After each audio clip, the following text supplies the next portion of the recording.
Welcome to Heartfire Obsession. Don't forget to like and subscribe to the channel. The message that destroyed everything. The champagne glass slipped from Elena's hand, shattering against the marble floor of the penthouse bathroom. Her phone screen glowed in the dim light, displaying a message that made her blood run cold. Your husband is at the Grand View Hotel. Room 417.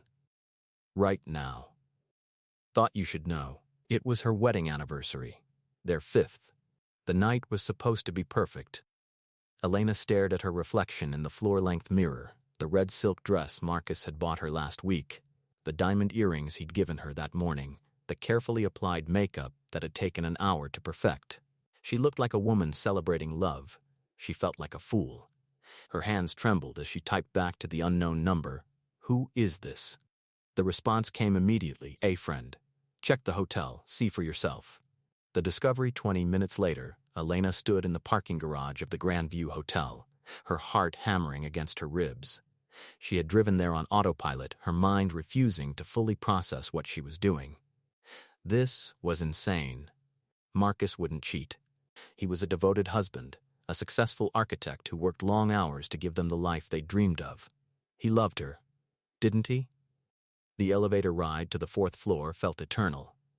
Elena's reflection in the polished doors showed a woman she barely recognized, pale, shaking, eyes wide with a terror she couldn't name. When the doors opened, she stepped into the carpeted hallway, counting room numbers until she reached 407 Fawn. She raised her hand to knock, then stopped. What if this was a mistake? What if someone was playing a cruel joke? But what if it wasn't? Elena pressed her ear against the door. At first, she heard nothing. Then, laughter. A woman's voice, breathless and delighted. And then Marcus's voice, low and intimate, saying words Elena couldn't quite make out, but understood perfectly. Her vision blurred. The hallway tilted. She fumbled in her purse for the master key card Marcus always carried, the one he'd forgotten on the kitchen counter that morning when he'd rushed out for his emergency meeting. The card she'd almost called him about. The card she'd thought about dropping off at his office. Her hands shook as she slid it through the reader. The light blinked green. The truth revealed. Elena pushed the door open slowly, silently. The suite was dim, lit only by candles scattered across every surface. Rose petals led from the entrance to the bedroom. Through the partially open door, she could see them. Marcus, her husband of 5 years, the man who'd promised her forever on a beach in Maui. And Sophie, her best friend since college, the woman who'd been maid of honor at their wedding, the godmother to the child Elena had miscarried 2 years ago. They were tangled together on the bed, Sophie's head thrown back in laughter as Marcus whispered something in her ear. The intimacy between them was obvious. This wasn't a first time. This was comfortable, familiar, real. Elena's phone buzzed in her hand. Another message from the unknown number. Now you know. The question is, what are you going to do about it? She should scream. She should storm in and confront them. She should collapse on the floor and let the pain consume her. Instead, Elena stepped backward, pulling the door closed with a soft click. She walked to the elevator on legs that didn't feel like her own. She drove home in a trance, parked in the garage, and climbed the stairs to their bedroom. The bedroom where Marcus would return in a few hours, smelling of another woman's perfume, with lies already formed on his tongue. The plan takes root. Elena sat on the edge of their bed, staring at the framed photo on the nightstand. Their wedding day. She'd been so happy, so naive, so blind. How long had this been going on? Months? Years? She opened her laptop and began searching. Bank accounts, credit card statements. Marcus's phone records. He'd given her access to everything because he had nothing to hide. She laughed bitterly at the memory of his earnest face when he'd handed her those passwords. "We're partners," he'd said. Total transparency. The records painted a damning picture. Hotel charges going back 18 months. Jewelry purchases she'd never received. Restaurant reservations for 2 at places they'd never been together. And the phone calls, dozens of calls to Sophie, some lasting hours, placed at times when Marcus had claimed to be in meetings or on work sites. Elena's phone buzzed again. "The unknown number. You're smarter than they think. I can help you make them pay." She stared at the message for a long moment. Then she typed, "Who are you?" Someone who knows what it's like to be betrayed.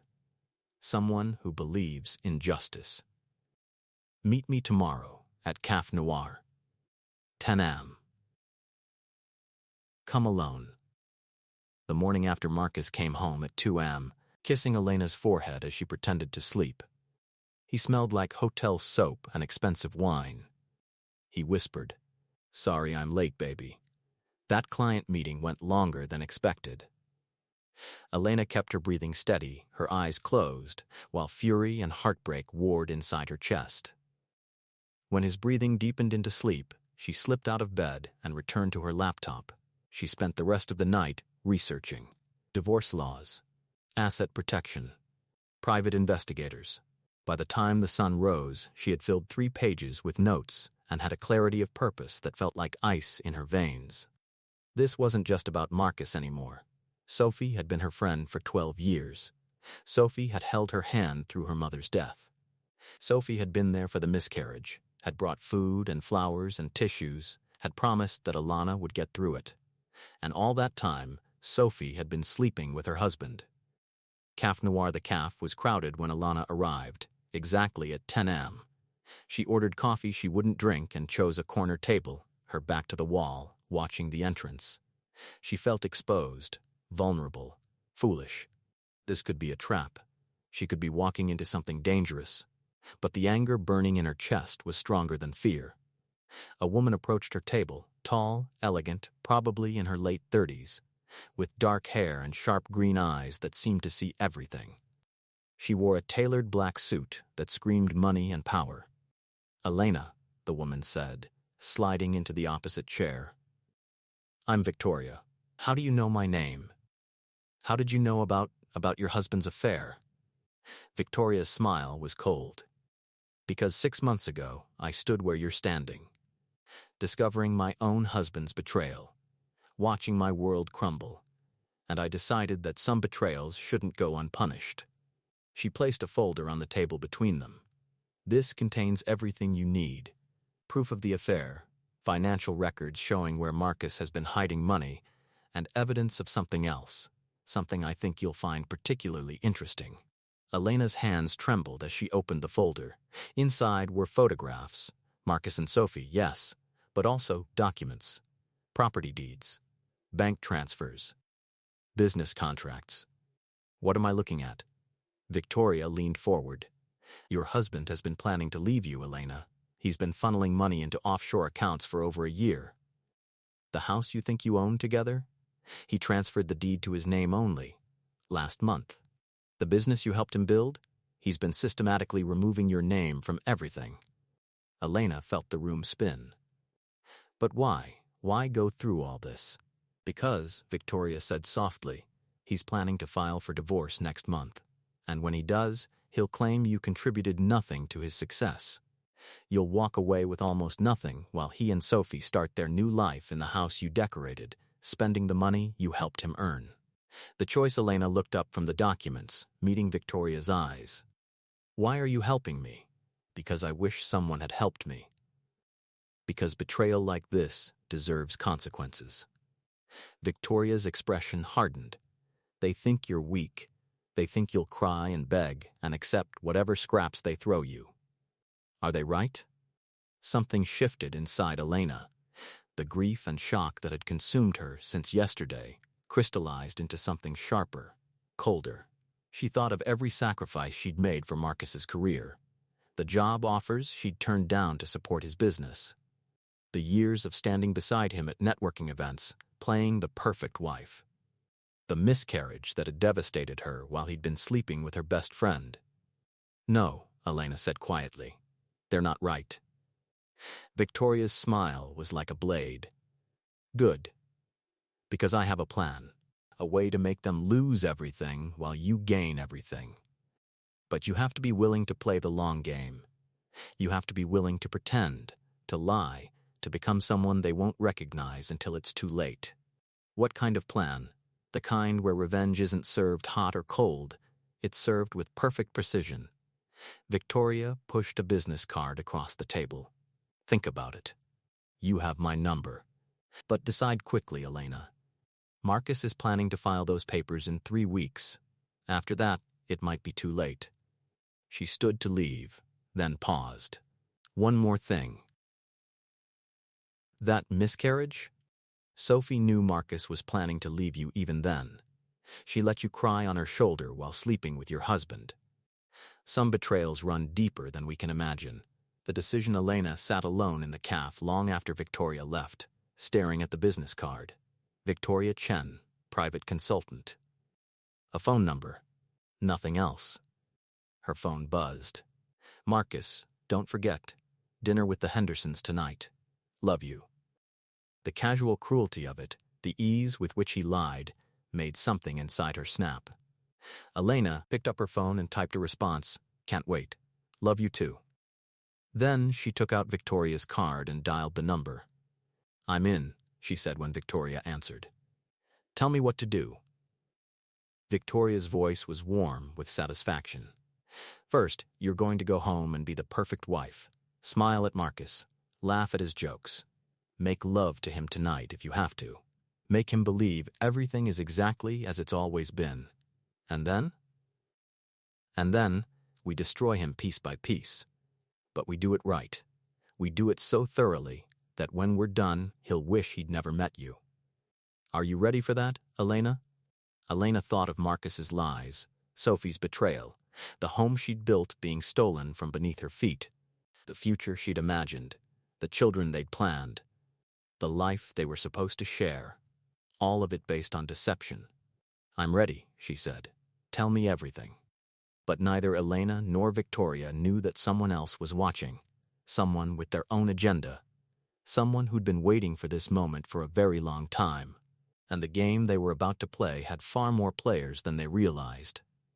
Heartbreak and Revenge, the perfect performance. Elena stood in front of her bathroom mirror, applying lipstick with steady hands.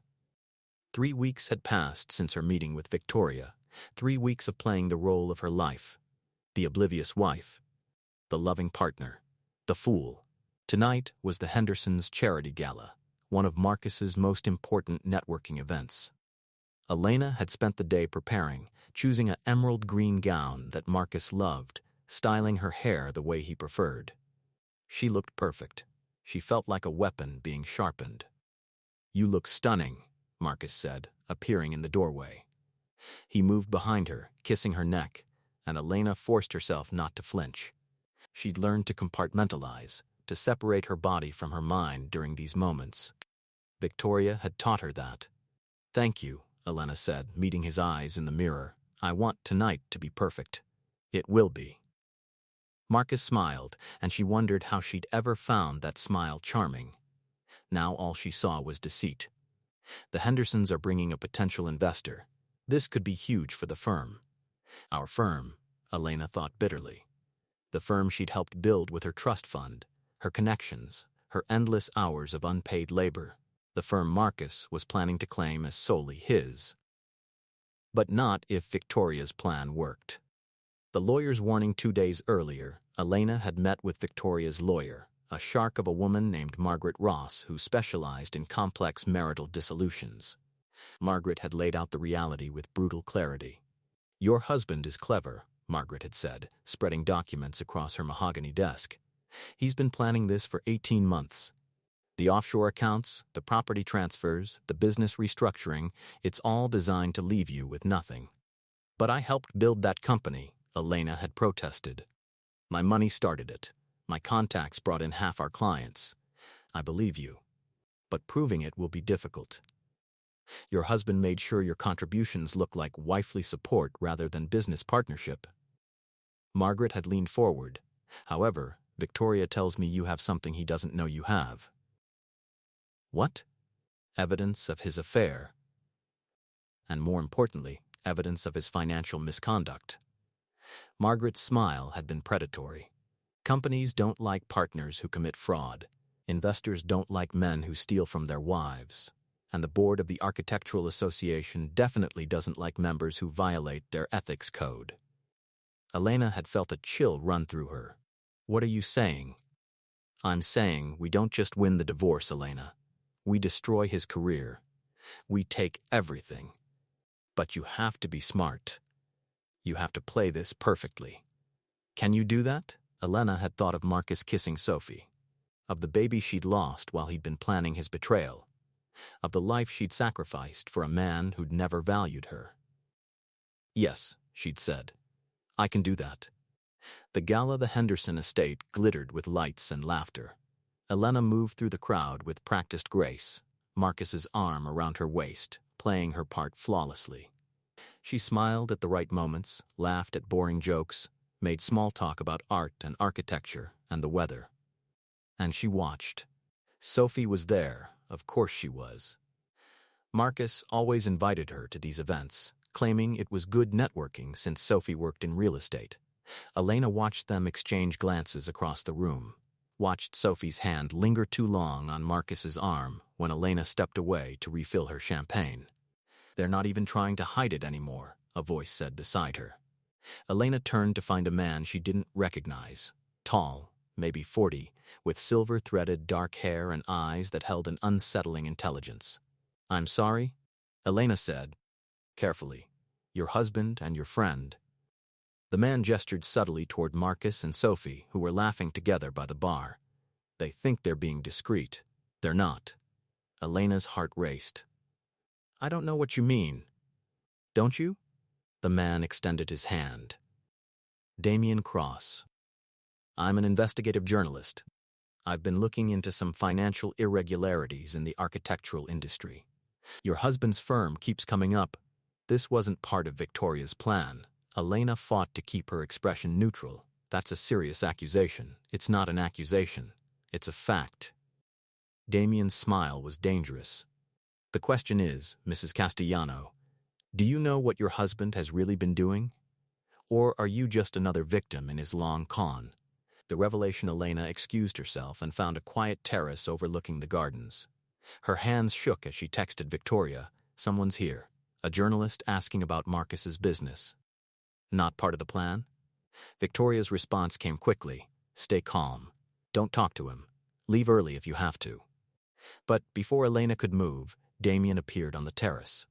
I'm sorry, he said. I didn't mean to frighten you, but I think you need to hear what I've found. Why would I trust you? Because I'm not your enemy. Damien pulled out his phone, showing her a photograph. Do you recognize this woman? Elena's breath caught. The woman in the photo was Victoria. Younger, different hair, but unmistakably her. She stood next to a man Elena didn't recognize, both of them smiling at a wedding. Who is she? Elena asked, though she already knew. Her name isn't Victoria Chen. It's Victoria Castellano. She was married to Marcus's business partner, Richard Castellano, until Richard died in a car accident 3 years ago. The world tilted. Castellano? But that's Marcus's last name.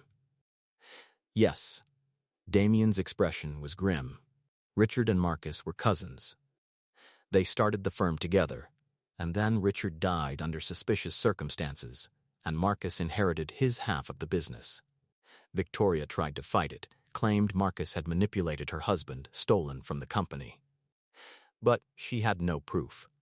She lost everything. Elena sank onto a stone bench, her mind racing. So this whole time, she's been using you to get revenge on Marcus. I don't know what she's told you to do, but I guarantee it serves her interests more than yours. How do you know all this? Damien sat beside her. Because I was investigating Richard's death. I think Marcus killed him, and I think Victoria knows it. But instead of going to the police, she's been plotting something else. Something that involves you. The confrontation. Elena's phone rang. Marcus, where are you? People are asking about you. I needed air. I'll be right there. She hung up and turned to Damien. What do you want from me? Information. Access. Help building a case against Marcus that will actually stick. He handed her a card, different from Victoria's, this one with a news organization logo. I think you're in danger, Mrs. Castellano. Not just financially. Victoria's plan, whatever it is, might put you at risk. Let me help you. Elena stared at the card. 2 offers of help. 2 people with their own agendas. 2 paths forward, and she couldn't see clearly enough to choose. "I need to think," she said. "Don't think too long. Whatever's coming, it's coming soon."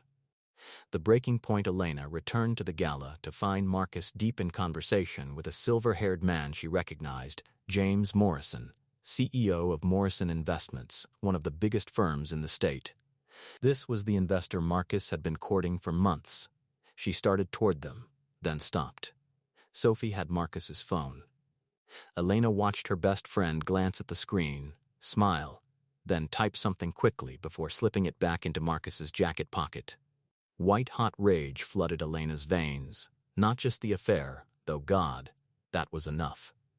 But the casual way Sophie touched Marcus's things, accessed his phone, moved through his life like she belonged there. While Elena played the dutiful wife for an audience that didn't matter. She was done performing. Elena crossed the room with purpose, her heels clicking against marble. She placed her hand on Marcus's arm, smiled brilliantly at James Morrison, and said, "Mr. Morrison, how wonderful to see you again. Has Marcus told you about his new property acquisition? The one he purchased with company funds but registered in his personal name?" Marcus's face went white. "Elena, or about the creative accounting he's been using to hide profits from the board." She kept smiling, kept her voice light and pleasant as if she were discussing the weather. "I have all the documents, if you'd like to see them. I've become quite familiar with our finances lately."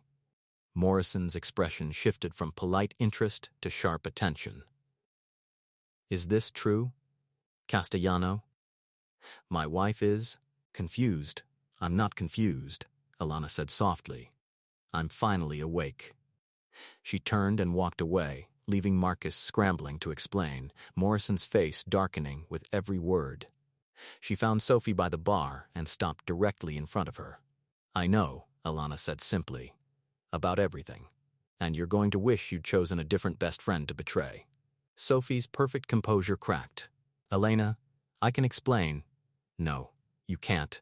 There's no explanation for what you've done. But there will be consequences." Elena leaned closer, her voice dropping to a whisper only Sophie could hear. "I'm not the weak little fool you both think I am, and by the time I'm done, you'll wish you'd never met me." The midnight meeting Elena drove home alone, ignoring Marcus's frantic calls. She pulled into the garage, turned off the engine, and sat in darkness, shaking with adrenaline and fury and a strange, wild exhilaration. She'd broken character, deviated from Victoria's plan, but it had felt so good to see the fear in their eyes, to watch their careful lies unravel. Her phone buzzed, a text from an unknown number, not Victoria's, third option. "Playground at Riverside Park. Midnight. Come alone if you want the truth about everyone." This was insane. This was dangerous. Elena should call the police, should call Victoria, should do anything except what she was about to do. Instead, she started the car and drove to Riverside Park. The playground was empty, swings creaking in the night wind. Elena stood under a streetlight, feeling exposed and foolish. This could be a trap. This could be, "You came." Elena spun around. A woman emerged from the shadows, younger than Elena, maybe 25, with dark eyes and a face that was eerily familiar. "Who are you?"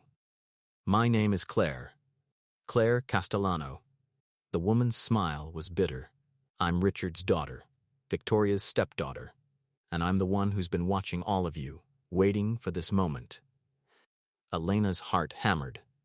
"What do you want?"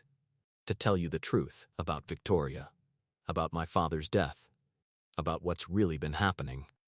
Claire stepped closer. "Victoria didn't just lose everything when my father died. She lost her mind. She's not trying to help you, Elena. She's trying to destroy Marcus, yes. But she's also trying to frame you for it. That's impossible, is it? Think about it. You have access to Marcus's accounts. Your fingerprints are all over the financial documents she gave you. When the fraud is discovered, when Marcus's career implodes, who do you think the investigation will target?" Claire's expression was urgent. "Victoria's been setting you up from the beginning. You're not her partner. You're her scapegoat." Elena felt the ground shift beneath her feet. Why would she do that? Because my father didn't just die, Elena. He killed himself. Because of what Marcus did to him, yes. But also because of what Victoria did. She was having an affair. With Marcus. That's how it all started. The revelation hit like a physical blow. No, yes. Victoria and Marcus were lovers. They planned to leave their spouses together. But Marcus betrayed her too, chose to stay with you for your money and connections. So my father, heartbroken and humiliated, drove his car into a wall. And Victoria? Claire's voice broke. Victoria blamed everyone but herself. She spent 3 years planning this revenge. Against Marcus, against you, against anyone who had what she lost. The choice Elena sank onto a park bench, her mind reeling. How do I know you're telling the truth? Claire pulled out a phone, showed her photographs. Text messages, emails. Evidence of Victoria's affair with Marcus, dated years ago. Evidence of Richard's deteriorating mental state. And most damning, evidence of Victoria's plan, laid out in detail. A plan that ended with Marcus destroyed, Elena imprisoned for fraud, and Victoria walking away clean with what remained of the business. What do you want from me? Elena asked. Help. I want justice for my father. I want Victoria to face consequences for what she did, and I want Marcus to pay for his crimes. Claire's eyes blazed with determination. But I want to do it right. Legally, not with Victoria's twisted revenge scheme that hurts innocent people. Elena looked at the phone, at Damien's card, still in her purse, at the texts from Victoria, demanding to know where she was, what she was doing. 3 paths, 3 choices, each one leading to a different future. And as she sat there, Elena realized something. She didn't want any of them. She didn't want Victoria's revenge. She didn't want Damien's investigation. She didn't want Claire's justice. She wanted her own revenge, her own way, her own terms. I have a 4th option, Elena said slowly. But I'll need all of you to help me pull it off. Claire tilted her head. What kind of option? Elena's smile was cold and sharp as a blade. The kind where everyone who betrayed me loses everything. But I'm the one who wins. But in the shadows of the park, someone was watching. Someone who had heard every word.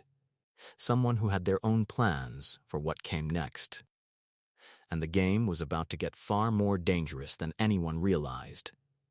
The ultimate payback. The Alliance. Elena sat across from Damien Cross in a 24-hour diner, Claire beside her, as dawn broke over the city.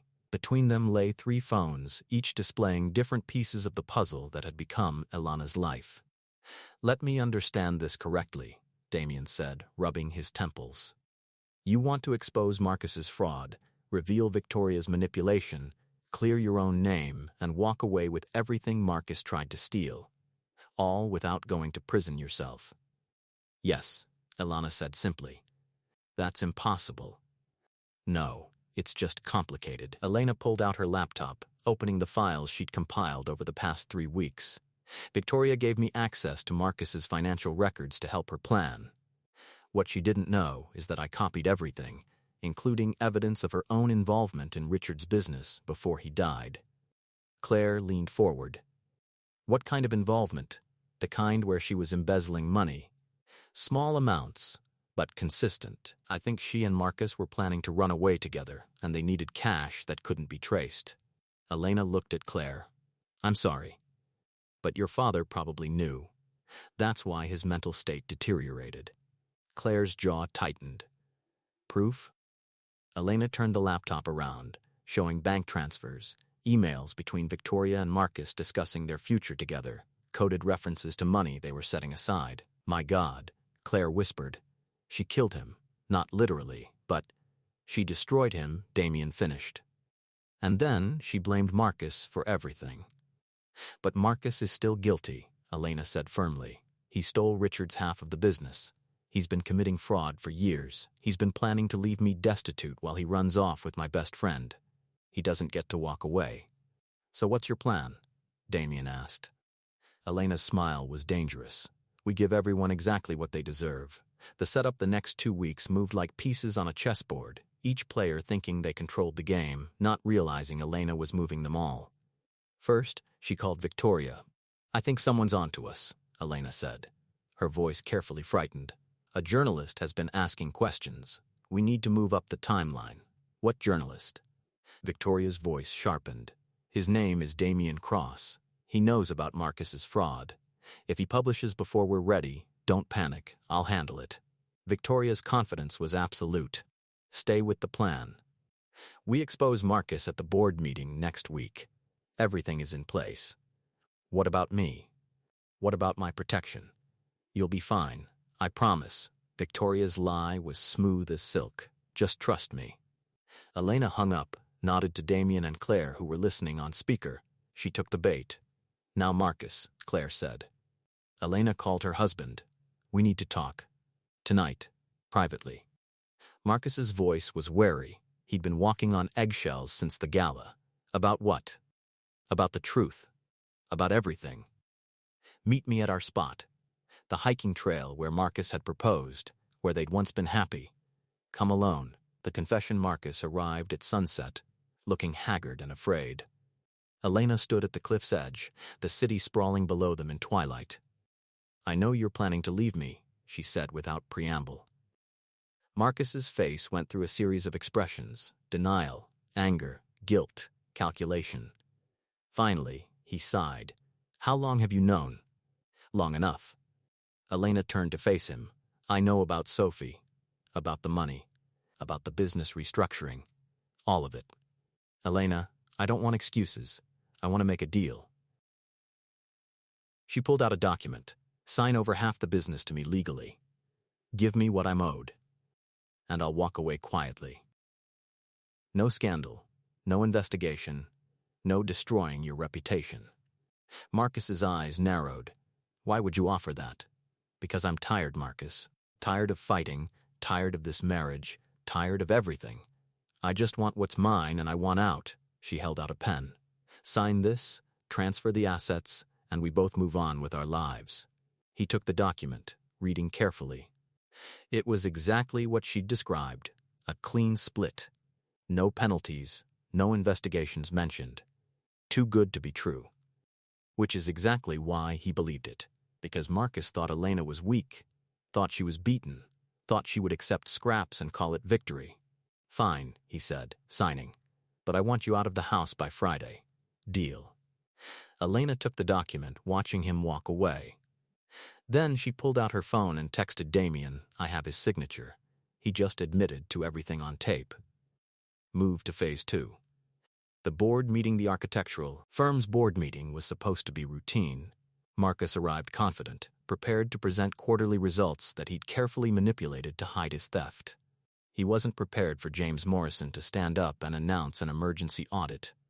"Based on information we've received," Morrison said, his voice cold, "there are serious questions about financial irregularities in this firm.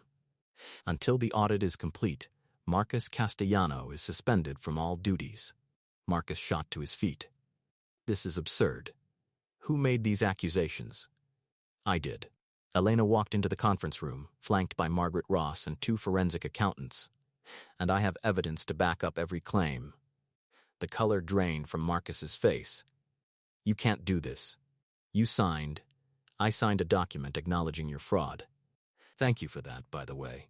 Elena placed a folder on the conference table.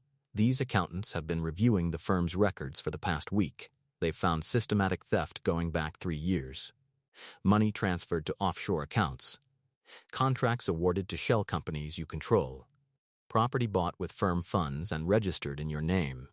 "You have no authority, actually," Margaret interrupted smoothly. "Mrs. Castellano has every authority. As I'm sure you'll remember, she was a founding investor in this firm.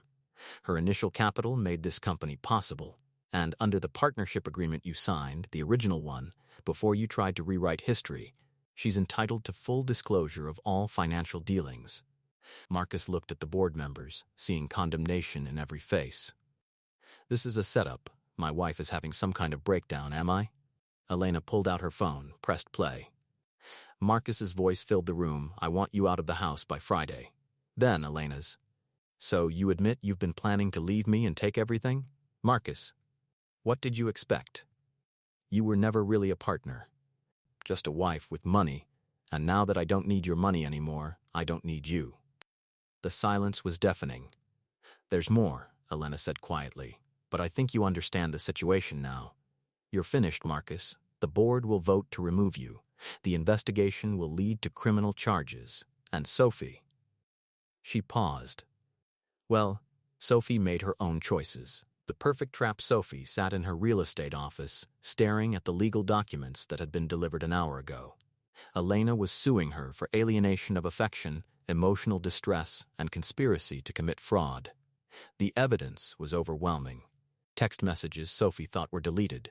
Hotel records. Photos taken by private investigators Elena had hired weeks ago. And worst of all, Sophie's own emails to Marcus discussing their plans for the future and how to handle the Elena problem. Her phone rang. Marcus, we need to talk. Now. They met at a parking garage, both looking like people whose carefully constructed worlds were collapsing. She played us, Marcus said, his voice hollow. From the beginning. She knew everything, and she let us think we were winning. What are we going to do? Sophie's voice rose toward panic. What can we do? She has evidence of everything. The affair, the fraud, the plans to leave her destitute. The board has suspended me. My lawyer says I'm looking at 5 to 10 years for the financial crimes alone. And me? Marcus looked at her with something that might have been love or might have been resentment. Hard to tell anymore. You're facing civil suits that will bankrupt you. And probably criminal charges as an accessory. Sophie started crying. I never meant for it to go this far. I never meant. But you did. Elena's voice came from behind them,